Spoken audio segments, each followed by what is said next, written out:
Siyang matutulis na mga dahon or mga mga kaprobinsya sa kanyang puno. Ayan o.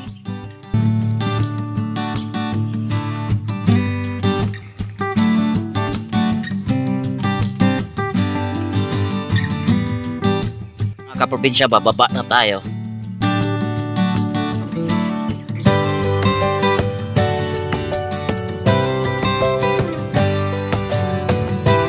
Mga kaprobinsya, subukan natin kainin ang bunga nito mga kaprobinsya. Tikman natin.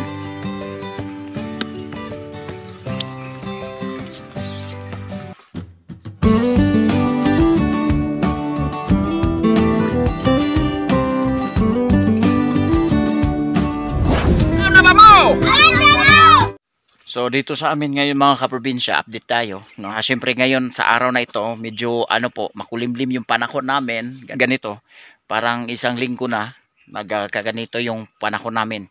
Pero tuloy pa rin ang laban at siyempre maghahanap buhay pa rin. Ayun. So ngayon, sa araw na ito, pupunta tayo doon sa agimit o puno ng agimit mga kaprobinsya at titingnan natin yung agimit doon. At napakaraming ibon na nakita ko previous, no? So, ngayon, tingnan natin kung marami pa ba. So, ganun mga kaprobinsya. So, halina kayo, punta na tayo.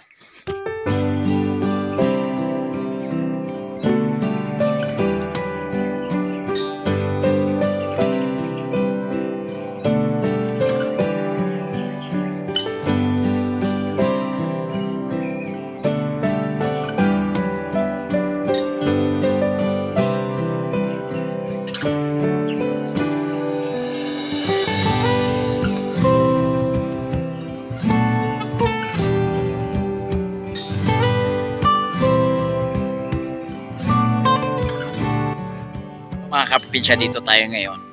Isa sa mga nakita na ko dari mga kaprobinsya, napakadaming bunga. Ito ay ang wild fruit na tinatawag dito sa amin agimit. So dito mga kaprobinsya, makikita natin na napakaraming bunga at siyempre hinog na talaga yung agimit mga kaprobinsya.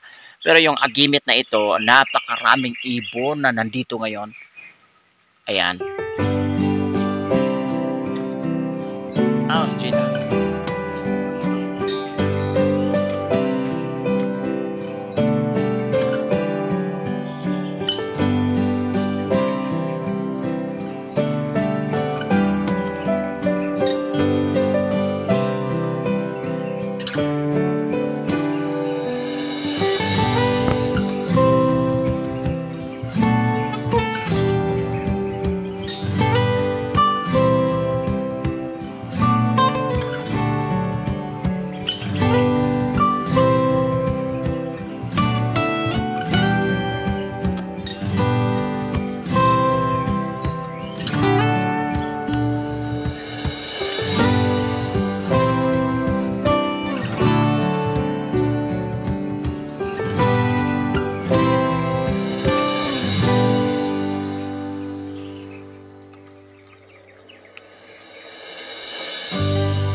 So ayun mga kaprobinsya, subukan natin kainin ang bunga nito mga kaprobinsya.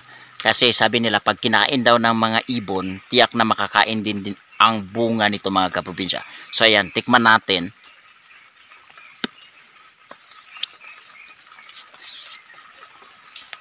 Talagang napaka tamis po mga kaprobinsya sa bunga na ito.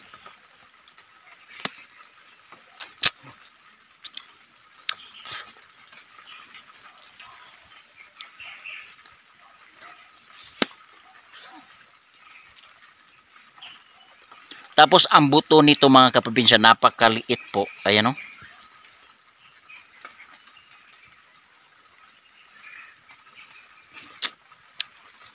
Wow. Napakasarap at napakatamis. Juicy po.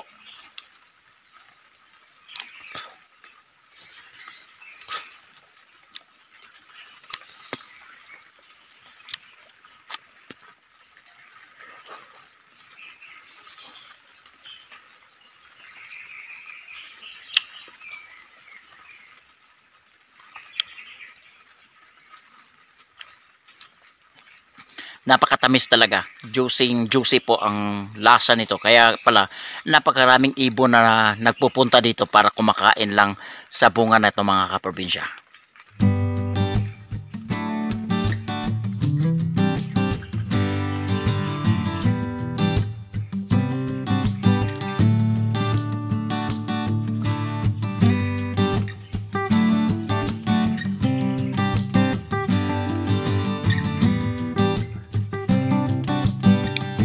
So mga kaprobinsya, ito yung dahon ng agimit. Ayun o. Kung napapansin nyo, yung agimit na to, yung mga dahon, mga malalaki. Ayan. Pero ito, sanga ito mga kaprobinsya, kaya hindi natin makikita talaga yung totally na napakalaki ng mga dahon nito. Ayan o. Ano mga kaprobinsya sa kanyang puno. Ayan o. Matutulis po.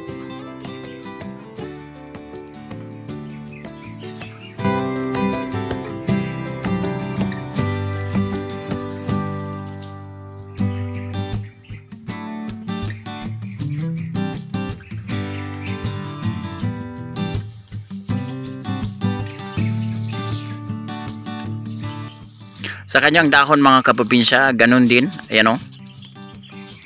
At ito yung kanyang mga buto mga kaprobinsya o. Napakaliit po o. Ayan, kung titingnan mo, napakaliit po ng kanyang mga buto. Pero napakalaki ng puno pag umabot ng mataas na panahon. Ano? Sa tangkay niya mga kaprobinsya, napakarami po ng bunga. Ayan. So, sa tangkay niya mga kaprobinsya, parang isang metro yung haba o sobra pa. Ayan o. Hanggang dyan, tapos hanggang dito, parang 1 metro yan. So, ang kaibahan dito mga kaprobinsya, kasi unang mahinog yung na dito sa ayan, dito banda. Pero pag dating dito sa pinakatuktok na niya, medyo hindi pa siya mahihinog at mahuhuli talaga siya, mahinog talaga. Ayan o. So ayan. Hindi lang pala ibon ang kakain dito. Napakarami na tinatawag natin na putsukan sa amin or liguan. Ayan. Yung honeybee. Ayan. So nandito sila, kakain din sila at nagsisip-sip din sila sa katas ng agimit mga kaprobinsya. Kaya napakarami palang interesado dito, no? Hindi lang pala yung mga ibon o hindi kaya yung ibon, pati yung mga insekto, ganon. Napakarami pong pumunta at kumakain dito. Ayun o. Maraming mga ibon na maririnig natin yung mga huni ng mga ibon dito, no? Ayan.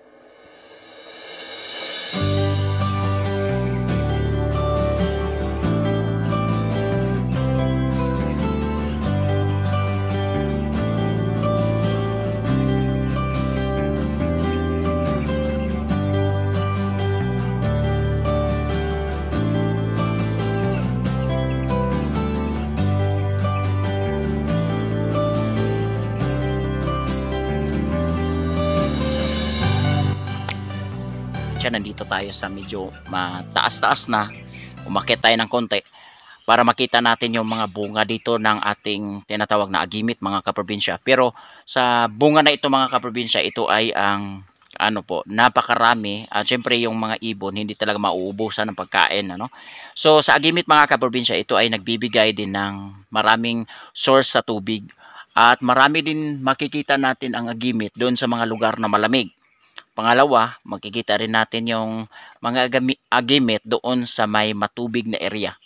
Sa mga lupa na may matubig or basa ang lupa, dyan sila tutubo.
kaprobinsya, bababa na tayo. Kasi papunta na dito yung mga ibon. Tiyak na kakain na sila sa oras na ito, ano. Dahan-dahan tayo.